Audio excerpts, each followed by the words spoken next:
Frankenstein by Mary Shelley. Chapter 23. It was 8 o'clock when we landed.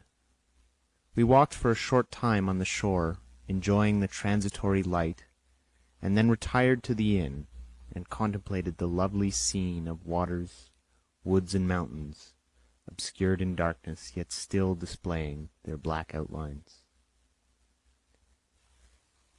The wind, which had fallen in the south, now rose with great violence in the west. The moon had reached her summit in the heavens and was beginning to descend. The clouds swept across it swifter than the flight of the vulture and dimmed her rays, while the lake reflected the scene of the busy heavens, rendered still busier by the restless waves that were beginning to rise. Suddenly a heavy storm of rain descended. I had been calm during the day, but so soon as night obscured the shapes of objects, 1,000 fears rose in my mind. I was anxious and watchful, while my right hand grasped a pistol which was hidden in my bosom. Every sound terrified me, but I resolved that I would sell my life dearly, and not shrink from the conflict until my own life, or that of my adversary, was extinguished. Elizabeth observed my agitation for some time in timid and fearful silence, but there was something in my glance which communicated terror to her, and trembling, she asked, "What is it that agitates you, my dear Victor? What is it you fear?" "Oh, peace, peace, my love," I replied. "This night, and all will be safe. But this night is dreadful, very dreadful." I passed an hour in this state of mind, when suddenly I reflected how fearful the combat which I momentarily expected would be to my wife, and earnestly I entreated her to retire, resolving not to join her until I had obtained some knowledge as to the situation of my enemy. She left me, and I continued some time walking up and down the passages of the house, and inspecting every corner that might afford a retreat to my adversary. But I discovered no trace of him, and was beginning to conjecture that some fortunate chance had intervened to prevent the execution of his menaces, when suddenly I heard a shrill and dreadful scream. It came from the room into which Elizabeth had retired. As I heard it, the whole truth rushed into my mind. My arms dropped, the motion of every muscle and fibre was suspended. I could feel the blood trickling in my veins and tingling in the extremities of my limbs. The state lasted but for an instant. The scream was repeated, and I rushed into the room. Great God! Why did I not then expire? Why am I here to relate the destruction of the best hope and the purest creatures of earth? She was there, lifeless and inanimate, thrown across the bed, her head hanging down, and her pale and distorted features half covered by her hair. Everywhere I turn I see the same figure, her bloodless arms and relaxed form, flung by the murderer on its bridal bier. Could I behold this and live? Alas! Life is obstinate and clings closest where it is most hated. For a moment only did I lose recollection. I fell senseless on the ground. When I recovered, I found myself surrounded by the people of the inn. Their countenance expressed a breathless terror. But the horror of others appeared only as a mockery, a shadow of the feelings that oppressed me. I escaped from them to the room where lay the body of Elizabeth, my love, my wife, so lately living, so dear, so worthy. She had been moved from the posture in which I had first beheld her, and now, as she lay, her head upon her arms, and a handkerchief thrown across her face and neck, I might have supposed her asleep.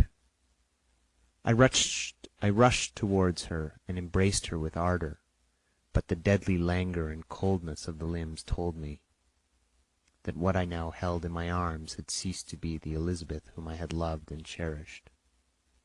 The murderous mark of the fiend's grasp was on her neck, and the breath had ceased to issue from her lips. While I still hung over her in the agony of despair, I happened to look up. The windows of the room had before been darkened, and I felt a kind of panic on seeing the pale yellow light of the moon illuminate the chamber. The shutters had been thrown back, and, with a sensation of horror not to be described, I saw at the open window a figure the most hideous and abhorred. A grin was on the face of the monster. He seemed to jeer as with his fiendish finger he pointed towards the corpse of my wife. I rushed towards the window, and drawing pistol from my bosom, fired, but he eluded me, leapt from his station, and running with the swiftness of lightning, plunged into the lake. The report of the pistol brought a crowd into the room. I pointed to the spot where he had disappeared, and we followed the track with boats. Nets were cast, but in vain. After passing several hours, we returned hopeless, most of my companions believing it to have been a form conjured up by my fancy. After having landed, they proceeded to search the country, parties going in different directions among the woods and vines. I attempted to accompany them, and proceed the short distance from the house, but my head whirled round, my steps were like those of a drunken man, and I felt at last in a state of utter exhaustion. A film covered my eyes, and my skin was parched with the heat of fever. In this state I was carried back and placed on a bed, hardly conscious of what had happened. My eyes wandered round the room as if to seek something that I had lost. After an interval I rose, and, as if by instinct, crawled into the room where the corpse of my beloved lay. There were women weeping around. I hung over it, and joined my sad tears to theirs. All this time no distinct idea presented itself to my mind, but my thoughts rambled to their various subjects, reflecting confusedly on my misfortunes and their cause. I was bewildered in a cloud of wonder and horror. The death of William, the execution of Justine, the murder of Clerval, and lastly of my wife. Even at that moment I knew not that my only remaining friends were safe from the malignity of the fiend. My father, even now, might be writhing under his grasp, and Ernest might be dead at his feet. This idea made me shudder, and recalled me to action. I started up, and resolved to return to Geneva with all possible speed.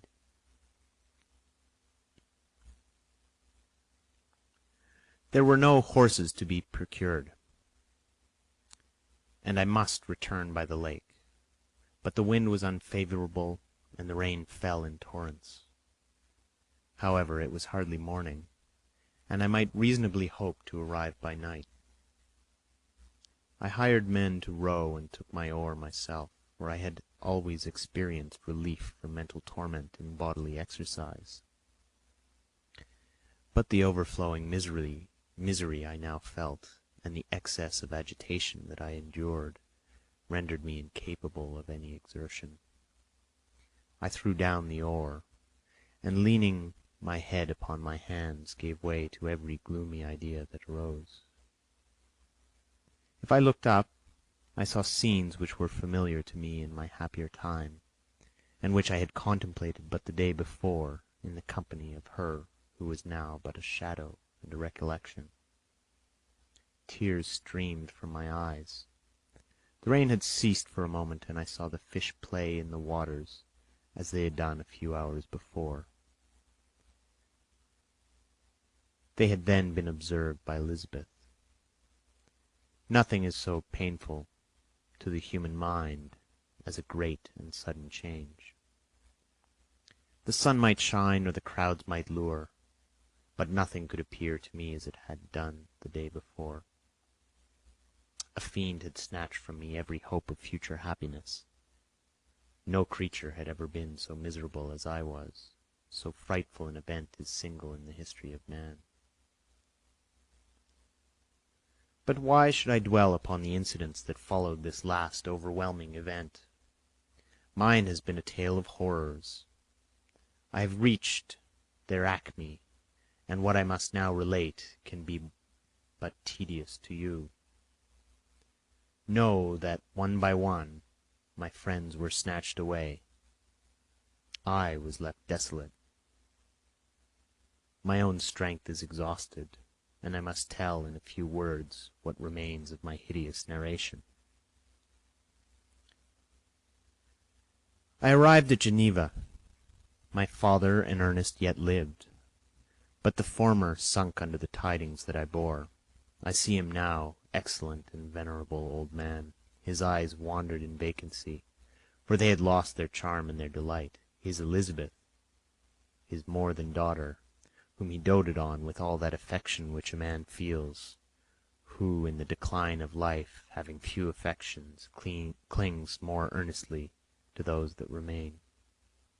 Cursed be the fiend that brought misery on his grey hairs and doomed him to waste in wretchedness. He could not live under the horrors that were accumulated around him. The springs of existence suddenly gave way. He was unable to rise from his bed, and in a few days he died in my arms. What then became of me? I know not. I lost sensation, and chains and darkness were the only objects that pressed upon me. Sometimes, indeed, I dreamt that I wandered in flowery meadows and pleasant vales with the friends of my youth, but I awoke and found myself in a dungeon. Melancholy followed, but by degrees I gained a clear conception of my miseries and situation, and was then released from my prison. For they had called me mad, and during many months, as I understood, a solitary cell had been my habitation. Liberty, however, had been a useless gift to me, had I not, as I awakened to reason, at the same time awakened to revenge. As the memory of my past misfortunes pressed upon me, I began to reflect on their cause. The monster whom I had created, the miserable demon whom I had sent abroad into the world for my destruction.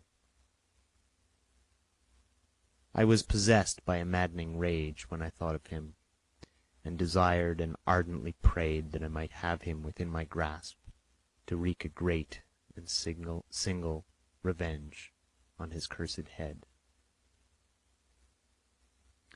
Nor did my hate long confine itself to useless wishes. I began to reflect on the best means of securing him, and for this purpose, about a month after my release, I repaired to a criminal judge in town, and told him that I had an accusation to make, that I knew the destroyer of my family, and that I required him to exert his whole authority for the apprehension of the murderer. The magistrate listened to me with attention and kindness. "Be assured, sir," he said, "no pains or exertion on my part shall be spared to discover the villain." "Thank you," I replied. "Listen, therefore, to the deposition that I have to make. It is indeed a tale so strange that I should fear you would not credit it, were it not something in truth which, however wonderful, forces conviction. The story is too connected to be mistaken for a dream, and I have no motive for falsehood."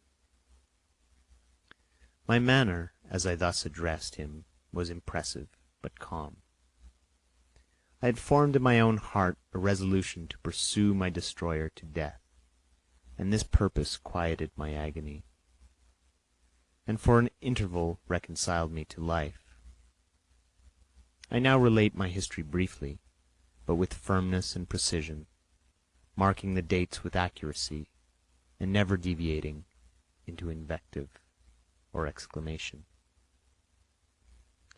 The magistrate appeared at first perfectly incredulous, but as I continued he became more attentive and interested.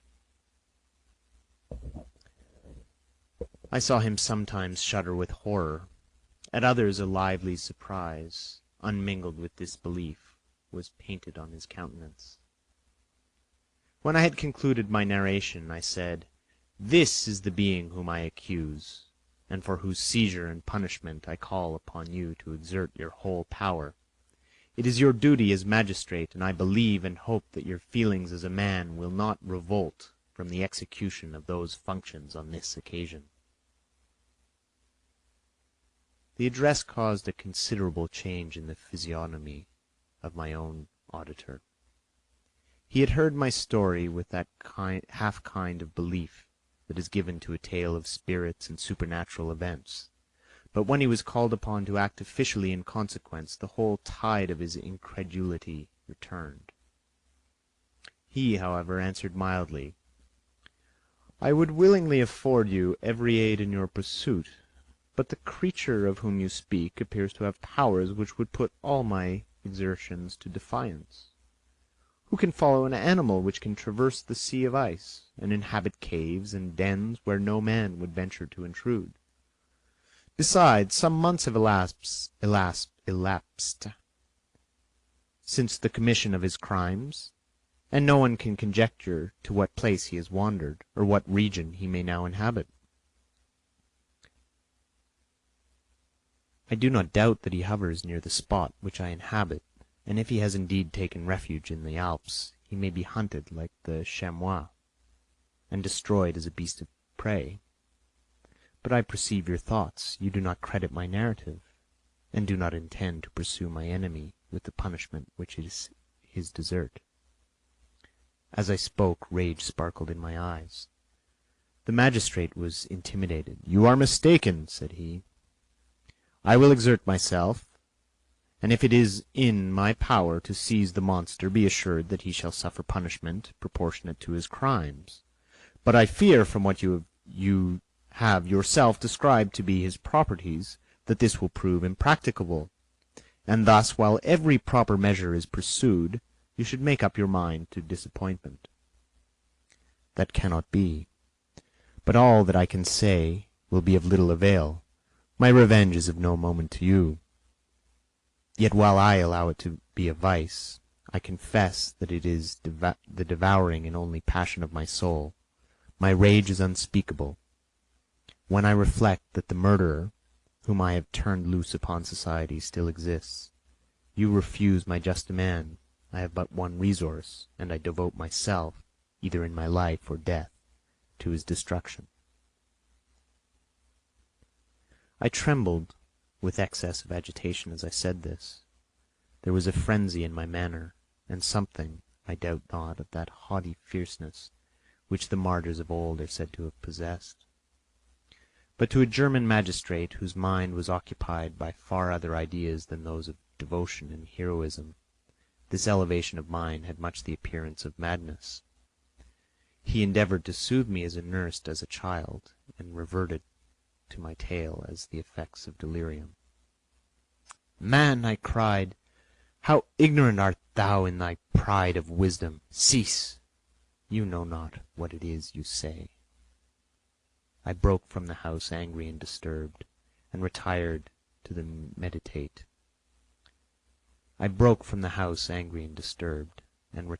meditate on some other mode of action. End of chapter 23.